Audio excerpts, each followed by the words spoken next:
Hello, welcome back to Basement Backgammon. In this episode, we're going to be talking about a tabletop board from a company called Noble Games. They have an interesting history. I think they were out of Michigan, and they did these really innovative sort of styled tabletop boards. They looked amazing, and I've seen them on eBay, and I lusted after one, and it was a little bit of buyer's remorse after I finally got one, because as wonderful as they look, they kind of flop on the checkers, but we'll get to that in a second. So it comes in this rather large board. Let me take out my tape measure here, give you an idea of how long this thing is.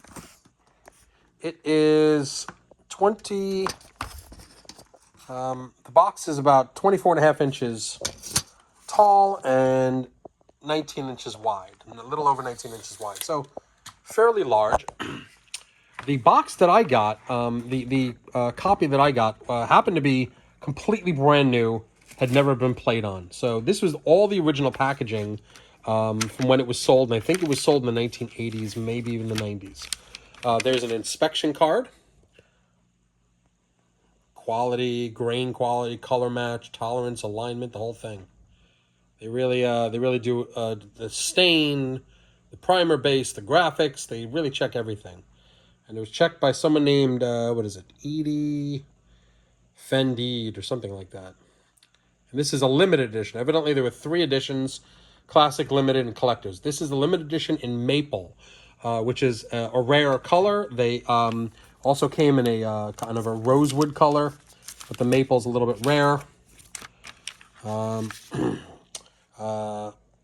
North Dakota, that was it. Noble Games, Bismarck, North Dakota. That was where they went from. And this is a Noble Developed. Just share a piece of history. Noble Games are available only through select merchants. Not always easy to acquire, blah, blah, blah. So this is basically saying if you want to get literature from them, if you want to make a voluntary, voluntary information. So they're trying to find out about their customers. That's very nice of them. So there's one of these. Then there's the official rulebook of Backgammon.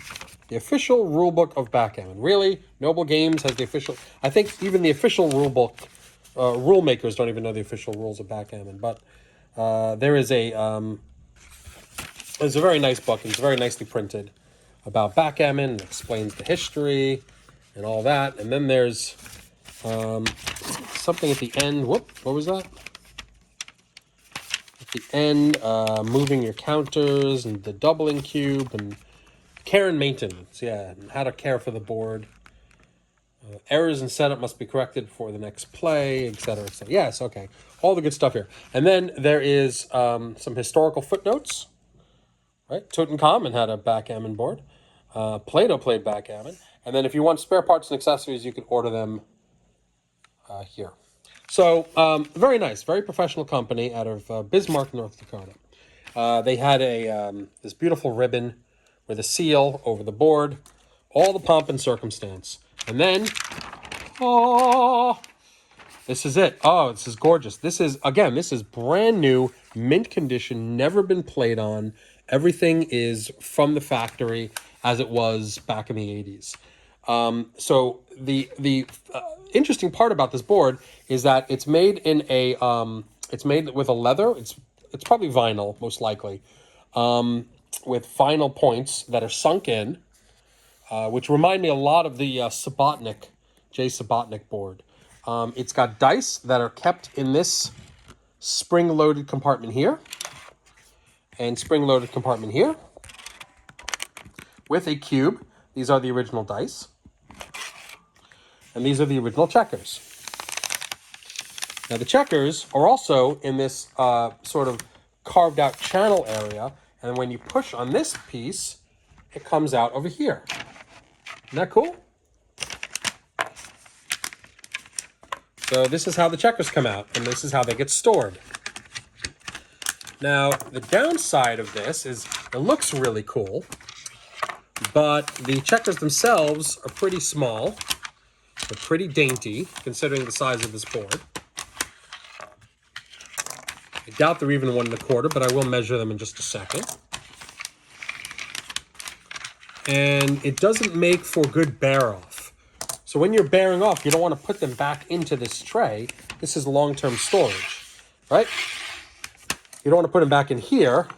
So where do you put them? I guess you put them over on the side, and that makes a little bit messy. The bar is a nice large bar, considering the size of the checker.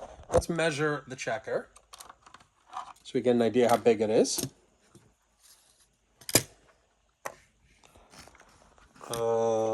Here comes my calipers. The checker is 27. So 30 millimeter would have been 1 1/4. 27 is 1 point. Actually, let me just do that. Whoop, I hit the wrong button. Sorry, guys. Let's try this again. Zero it out. Let's go to inches. There you go. It's tough to do this one-handed. There we go. Okay. 1.063 inches. So not even 1.1 inches. So small checkers. And considering the size of this board, you would think that they would have had larger checkers to go with it. They have plenty of space here. It just wasn't done correctly. The checkers themselves are just pieces of plastic. They've got a crown that's embedded in it. Not embedded, pressed into it. A crown image. And they're made of a slightly weighted plastic. So not dainty or anything, but just small. Let's take these out on the other side.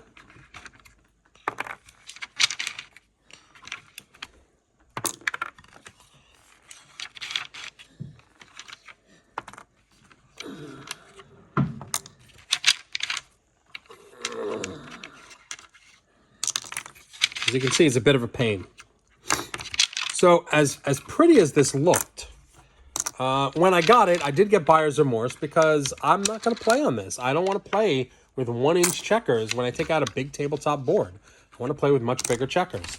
And it peeved me to figure this out. So there are these Noble Games boards that are for sale. I would not recommend them, is the bottom line. Unless you want something that you're going to put in to, like, display, it's like as a display piece that maybe you play once in a while. And you can see there was some damage here. I must have dropped the box at one point. It must have damaged the board. I really don't feel that bad about it. Or the glue just came undone, but I don't think so. This looks like so I did some damage at some point with the box. I must have dropped the box, but the box corner isn't showing any damage, so maybe I didn't drop it. Maybe it just came undone in storage down here.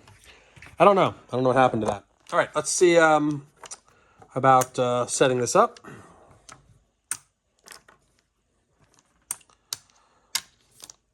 In my mind, this whole idea here is really cool. The idea of storing checkers sort of inside in an interesting way, storing the dice and the cube inside the board, like having a thicker board and then storing everything inside.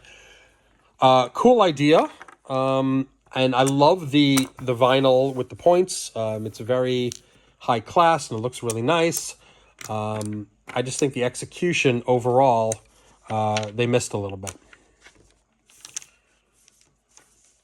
I guess that's why we don't see a lot of these Noble boards. We don't see them in play very often or at all. So going across, you've got, that's 10. These would be 12, so touch more than 12, about 12 1/4. Going across. It's also, it's a dark field, it's a dark green field, and these checkers are dark, and it's a little hard to see. What else we got here? Let's see. Oh yeah, look how big of a gap is that? That is the largest gap I have ever seen of size checkers to the board. So even though they cut this channel to store 15 of these 1-inch checkers, I could probably fit a 1 1/4 inch checkers across here. And at some point I will try that and see if I can actually use 1 1/4 inch checkers. But the problem is that even if I can, I wouldn't be able to store them in here because this channel is cut specifically for this size checker. So the 1 1/4 inch checkers wouldn't fit in here. So what am I going to do with them? I'm not going to bother taking out a whole set of checkers just to play with this board. Let me take out the dice. The spring thing is a bit of a pain because it really is a tough spring. It's a heavy spring, you can hear that. Certainly doing it one hand is even worse. Let's get your little cube. Tiny little cube. I mean, look, the dice is bigger than the cube. All right. Let's roll it up. Hear the sounds. 4 and a 2. All right. I am definitely not loving this board. I would not recommend buying a Noble Games tabletop board.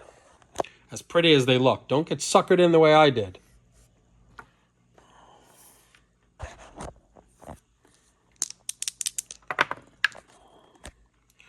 And a 6 and a 3. All right. That is my presentation of the Noble Games board. I hope you enjoyed it. I hope you learned something. Lessons learned. Don't buy this board. As pretty as it is. It's a really gorgeous board, really well made with the wood and all that stuff. Although I don't know what happened here. Yeah, just the checkers, the dimensions are just not good enough for play. And that is something that all backgammon manufacturers should think about when they make their boards. These have to be practically used. They're not just works of art. So anyway, I hope you enjoyed the video. Like and subscribe for more content, and I will see you again soon. Thanks a lot.